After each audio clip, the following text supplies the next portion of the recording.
शेतकऱ्यांना नुकसान भरपाई दिली जाईल हा देखील एक निर्णय घेतला। त्याचबरोबर मुख्यमंत्री माझी लाडकी बहीण योजना जी आहे त्याचंही सादरीकरण झालं। जवळपास 1,59,00,000 माझ्या बहिणींच्या खात्यामध्ये पैसे गेले। जवळपास हा आकडा 2.5 कोटीच्या वरती जाईल आणि म्हणून सप्टेंबर 30 पर्यंत याची मुदत वाढवलेली आहे। आणि मुख्यमंत्री माझी लाडकी बहीण योजना याला पूर्ण वर्षभराचं आर्थिक जे काही तरतूद आहे ती केलेली आहे। त्यामुळे विरोधकांनी किती आकांडतांडव केलं, कितीही गैरसमज पसरवले, खोट्या अफवा पसरवल्या, माझ्या बहिणींची दिशाभूल केली आणि कुठेही कोर्टात गेले तरीसुद्धा या ठिकाणी मुख्यमंत्री माझी लाडकी बहीण योजना ही कायम सुरू राहील अशा प्रकारचा देखील निर्णय कॅबिनेटमध्ये झालेला आहे।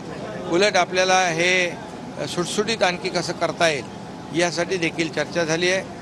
आणि मला वाटतं या मुख्यमंत्री माझी लाडकी बहीण योजना त्याचबरोबर मुख्यमंत्री अन्नपूर्णा योजना 3 गॅस सिलेंडर देण्याचा निर्णय झाला आहे, त्याची प्रभावी अंमलबजावणी करण्याच्या सूचना दिलेल्या आहेत। मुख्यमंत्री युवा प्रशिक्षण योजना जी आहे स्टायपंड देतो आपण 10,000पर्यंत, त्या जवळपास 1.5 लाख लोकांना अपॉइंटमेंट दिलेले आहेत।